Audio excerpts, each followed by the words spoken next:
In all the years that I've been logging, there's never been so many particulars on one unit than this one right here. So it was a good candidate to get picked for operation of the year.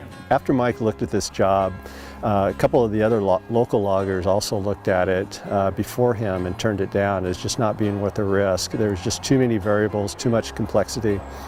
And Mike looked at it as a challenge and also realized how complex it was and how much risk and liability there was. And he said something to the effect, well, since I took this job, I'm either going to end up being nominated for an award or I'm going to end up in jail. But as we see, it turned out very well, and he's being nominated for this award.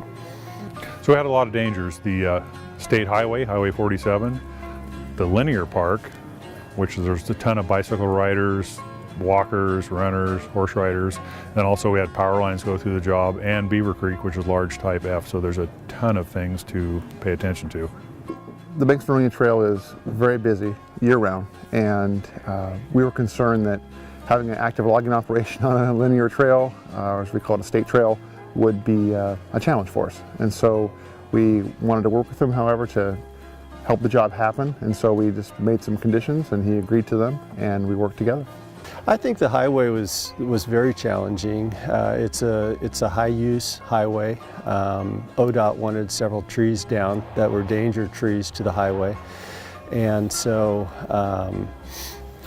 he had to stop the traffic, and he had to follow the trees in such a way that they would not damage the highway or the stream or the power lines. And actually, we enjoy having the, I guess, I don't know if the right word is risk, but we like the extra factor of excitement, trying to figure out how we can get it done. And we asked them to do some things they wouldn't normally do in a logging job, such as using rubber-tracked vehicles, covering the trail when they were transiting across, cleaning it during the job so bicyclists or others weren't damaged, fall down when they were out on the trail or wreck, and then also using traffic control for visitors, and also being cognizant of our bridges being somewhat small, they had to transit through those. it was dangerous for the general public who don't really recognize what's going on, so we had to have flaggers and be extra careful. It required a number of different agencies that he had to work with, and it's just very unique that way. Mike had mentioned how there was kind of a coalition of agencies he had to work with between ODOT, Forestry, ourselves, and all that working together was a good thing. All those agencies working together shows the government can work.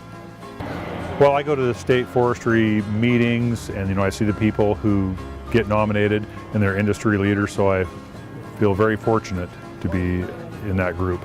I've known him for a long time, and I've known him to be a really good guy, and I'm very happy for him. I know he's also very proud of this opportunity. I've been in business for over 30 years, and we pride ourselves in doing a very, very good job. We go the extra step, and we're full service from cutting the trees to replanting to spraying, and I plan on doing this forever.